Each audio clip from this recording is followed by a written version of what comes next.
Hi, welcome. Confessions of a Conveyancer. You won't believe it. Gizmo decided to wear the same t-shirt as me. I only just noticed now as I sat down.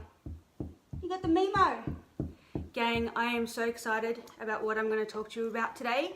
I'm going to give you some really good tips tonight about how to read between the lines of a building inspection. Yep, that's going to be the beef of it. Really good tips on how to read between the lines of a building inspection. So, why? Hey Des, thanks for jumping in, guys. We're going to be talking about how to read between the lines of a building inspection. So first of all, why do you want to read between the lines of a building inspection? 1, so you understand it. 2, so you can use that knowledge as power. 3, so that you don't make emotional decisions. Yeah? Does that sound good, Giz? Hey Des, we were just chatting how Gizmo and we're wearing the same t-shirt tonight. Okay, so anyway, back to it. We've decided there is why you have to get a building inspection, yeah?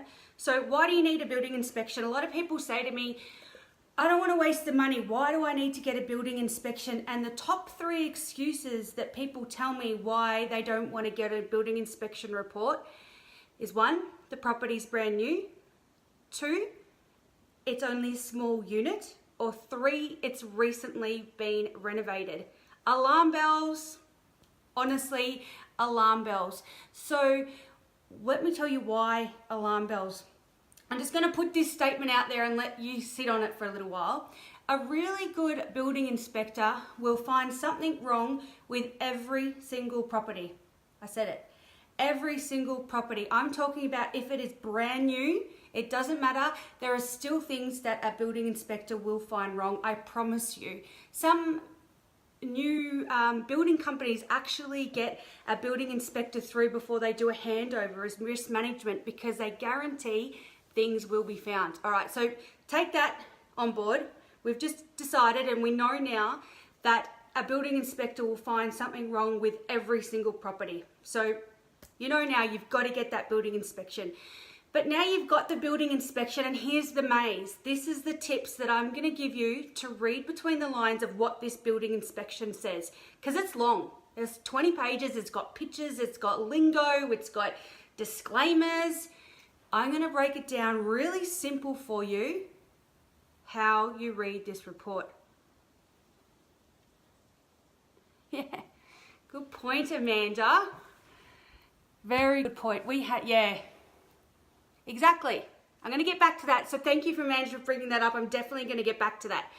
But what I want to talk about now is when you do have a building inspection report, how you're going to read that, what you can do to read that properly, to use that knowledge as power and not make emotional decisions. So you're going to get your report. You're not going to be overwhelmed. You're going to look at all the issues individually and you're going to put a number next to them. 3 numbers, 1, 2, 3. All right, that's all you're going to do. You're going to look at each one individually. You're not even going to think about it in relation to everything else so that you don't feel overwhelmed. All right, number 1 is going to stand for structural issues that are fundamental to the integrity and the value of the house.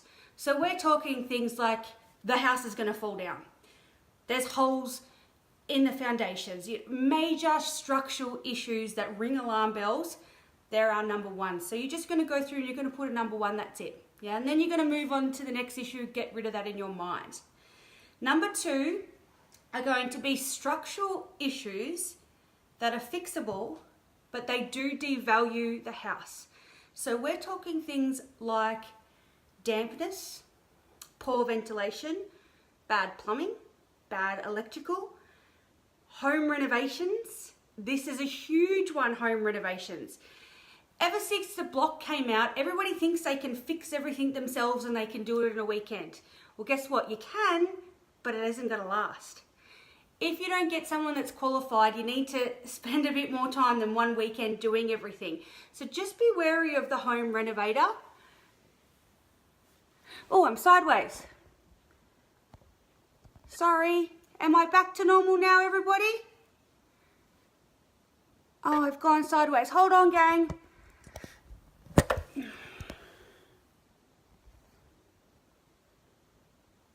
Am I still sideways? Ah, thanks, Des. All right. Can I have a thumbs up from someone if we're no longer sideways? Gizzy, everything goes wrong. Thank you, Des. Okay, just other way. Oh, wait.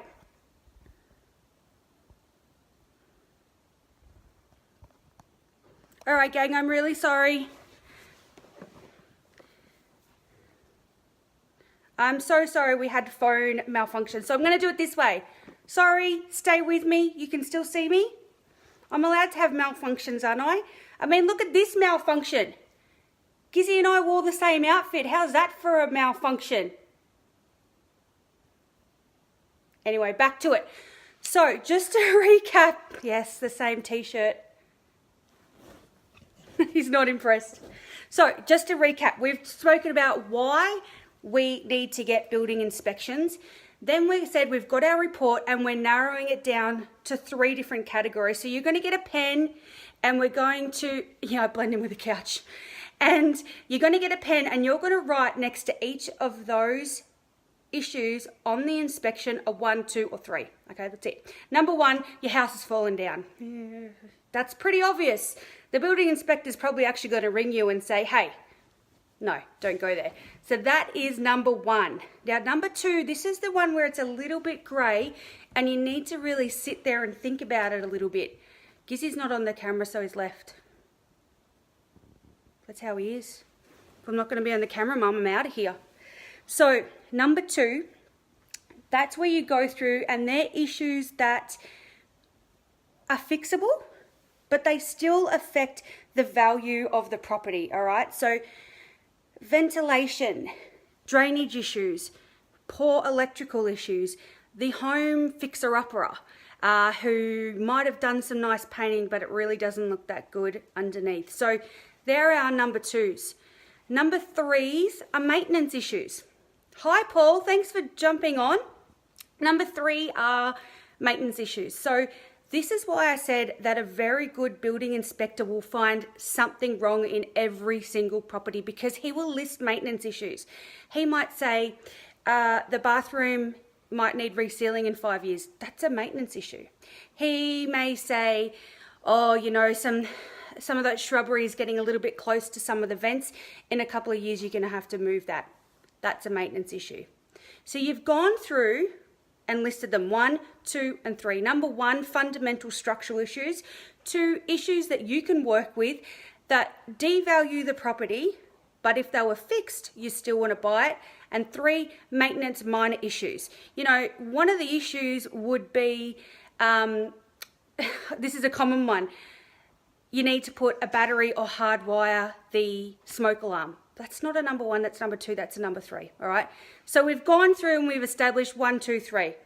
And we've done them as each individual issues without looking at them all in one picture because that becomes overwhelming. So we've got our 3. If we've got any number 1s, you're pretty much going to run. The only time you wouldn't run is if you were going to knock down the place to start off with, or you were a serious renovator that was going to do a lot of different work to the property. So that's number 1, they're gone. If there's any number 3s, good. You know what you need to do to look after the value of your property. It's number 2 that we want to get stuck into. Number 2, you've got your list of number 2s. So these are issues that devalue the property but that are fixable, and if they were fixed, you would still buy the property. So this is where you have now got your knowledge and you can add value. You go back to the real estate agent and you're going to do one of 2 things. You're going to say, 1, I've got a quote to fix that issue. Come here, Giz. I've got a quote. Sorry, he just found his ball under all the cushions and so ripped everything apart. All the malfunctions happening tonight. They're category 2. My malfunctions tonight are category 2. I can fix them and I am going to fix them for you so you still buy me, okay? All right, so we're going to go back to the real estate agent with all of our number 2 problems. So we're going to say there is poor ventilation here, here, and here, or the pipe to the air conditioner is overflowing, I have got to quote, this is how much it is going to cost to fix. You're going to say, I want to do one of two things. One, I want the price reduced by that amount. Or two, I want a special condition in the contract saying that I will still pay the price that I offered for the property, but the vendor has to fix it prior to settlement. Yeah? So that's your negotiation tools that you've been able to create because of the information that you've got. I've actually got to change arms. Now that I'm holding my phone up, my arm is about to drop off. This is like a workout.